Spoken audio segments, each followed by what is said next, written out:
On a 2014 Hyundai Santa Fe the customer has, with several complaints about it. One, there was a noise in the accessory drive serpentine belt area.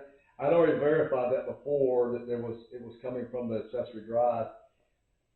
Somebody else had already changed the tensioner pulley, and that didn't resolve it. So what I've done so far is remove the lower, and it's a smooth surface, and then it's an upper one. There's two fixed idlers, a smooth and then a groove. I'll show you that as well. But one discrepancy I found, and I'm pretty sure this is going to be the problem, is on the lower. I'm trying to get it where you can see it. There's a bushing in the new one, a plastic bushing that centers it up in the bearing, and on the old one, the bushing's missing. So it was only this little bitty shoulder on the bolt to keep it centered and hold it. And I'm pretty sure that's where the noise was coming from.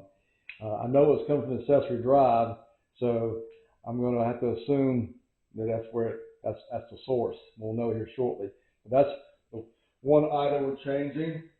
And then this is the upper grooved idler. Doesn't appear bad. It's just plastic with a pressed in bearing in the back of it. But we're going to change that as well while we're at it. So that was the one complaint that we're addressing on this car. And the second one was, and I think this is common with these Hyundai Santa Fe's, and this is the 2.4, is oil consumption. And this car, the first time I worked on it, took 4 quarts of oil to fill it up. It wasn't even showing on a dipstick, so that's called excessive oil consumption. I'm not saying the owner checks it regularly, but it should never be that low. Very lucky he didn't ruin the engine. But at any rate, so I've done a little research on this car, and what I've come up with is the PCV system is a culprit for excessive oil consumption. I'll take it out of the bag so you can see it. So that's the PCV valve for these Hyundai Santa Fe's. And while we're at it, make life easy for someone that has this problem. See if I can read this correctly. That's the part number that you may need. And it lives right there. So it's going to be replace that one right there. It is a common failure item. And the other problem I found with the whole system, I'm going to show you next, but this is probably one of the biggest problems. This is the hose that goes from the PCV to the intake. And for those who don't know, PCV, positive crankcase ventilation. Well, this hose is cracked, and it's just going to suck air. So what that'll cause is it'll cause your crankcase pressure, because you're not really sucking the crankcase pressure, the blow-by, back through the intake. You're just sucking air, and that's unfiltered air going into the intake. So that's the way it came off, cracked up like that. So luckily I did buy a new replacement for it, because I had a suspicion that may be in bad shape. So we're going to go on with the the 2 idler installs, and then I'm going to have to fight this serpentine belt. Is real fun to put on at a lot of these transverse engines, but we'll get it without pulling the engine out, I hope. No, we're going to get it. But anyway, that's what we're going to do. So without talking too much more, I'm going to get to work, and we'll see if we can't get these things installed and get the belt back on and wrap this project up. I always put a little blue Loctite on the threads. Just don't want that backing out. You could pull the right front wheel and then pull the inner liner off.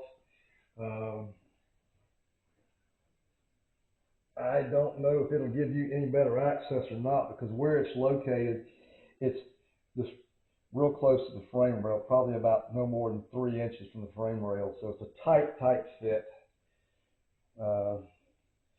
Okay, I think we're stuck good enough to try to fish this in here.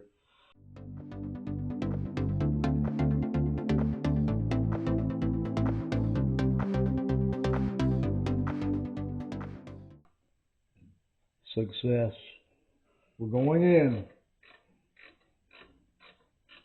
We'll pull the pry bar out. That was successful.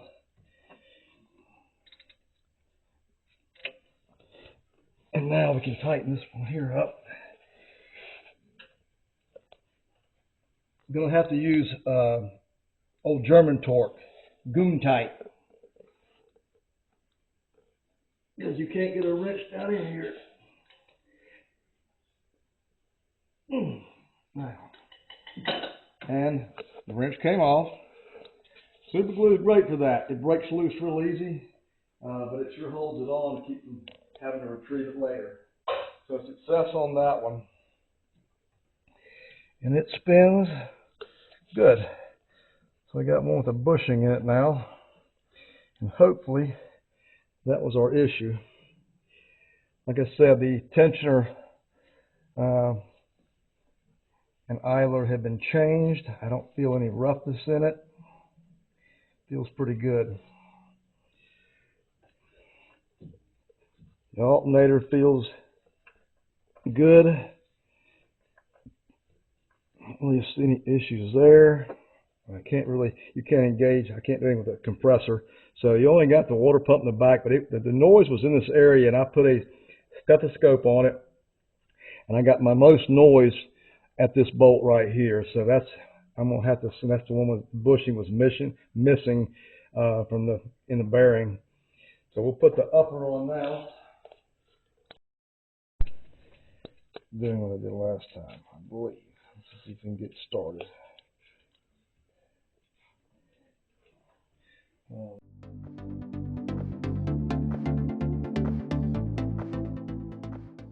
All right, now I'm going to look up the routing, because I didn't put that on here, this belt. That serpentine belt on this car is it's kind of a two-man job. In this case, one man, one better woman. It's so tight in there, and getting it routed correctly was a task. So I'll just say, when you do this job, get an extra set of hands with you. Very advisable. So the valve in this one, there's some carbon in there, but the valve was not even centered up anymore in there. It's just flopping around, so it was not doing its job. The new one, as you can see, is centered up in there. I hope everybody can see that. That makes a difference as far as it sealing off when it's supposed to seal off, and it opening and sucking the fumes out and the gases out when it's supposed to. So the combination of a bad hose and a bad valve, I think, is going to do a whole lot for the consumption issue with this car. So I'm going to get a little symbol and put on the O-ring, and we'll put that back. Especially if it's oil. I mean, it's like a Molly engine assembly lube. It works really good for lubing the O-rings up. And this thing should just thread back in very easily. It's plastic, so it does not take excessive torque, as I call it, gorilla torque. Does not require that. I may be able to get a socket on it just for a minute to get. I should be able to get it in most of the way with the 15/16 socket. So you don't want to snap it off.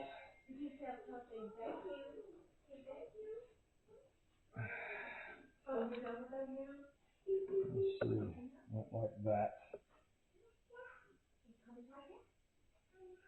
Quite a bit of difference in the condition of it. The insulation outside was all eaten up too. So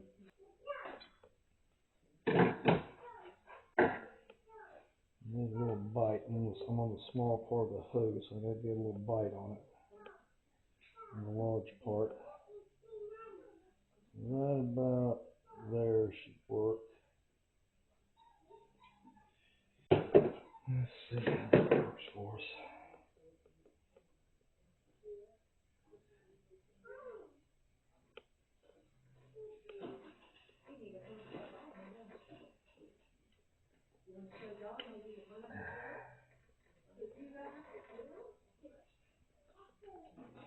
Let's see it, folks.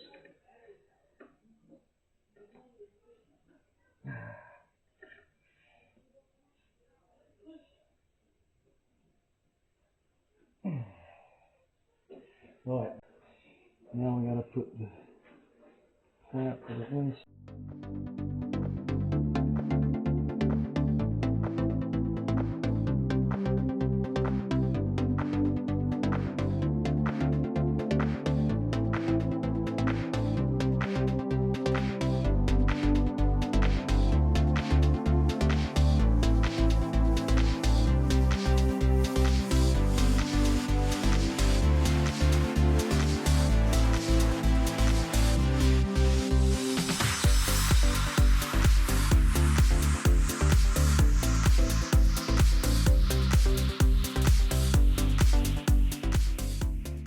Did not replace the belt, it had been replaced. So we put the original belt back on.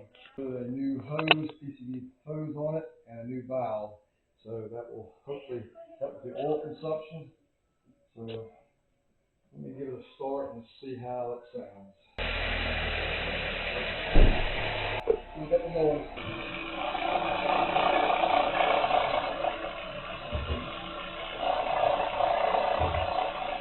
Okay, so after changing the two fixed idlers,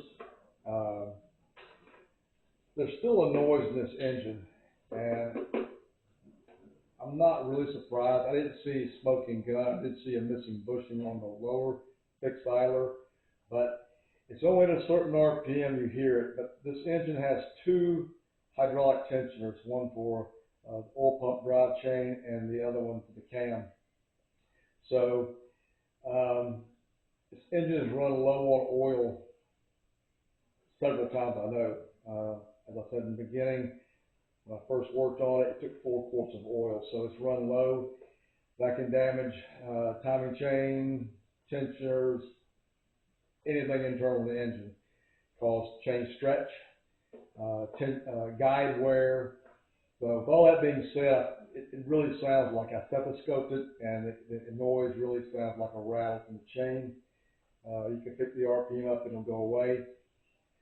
So I had her, she is not planning on keeping this car a tremendous amount of time. So my recommendation was to run a 530 instead of a 520 in it, do a little heavier viscosity, and keep it full. So, and do what we did with the PCV system, I think is going to help with the consumption, the hose and the new valve. So that said, I've already talked to the customer, and hood shut. I'm going to scan it and clear any codes. When they changed the oil last time, they didn't reset the maintenance reminder for that, so I'm going to reset that. And we're going to call this job complete for the day. So thanks for watching. If you like it, hit the like button, subscribe button, and we'll see you at Signature Garage next time. Done.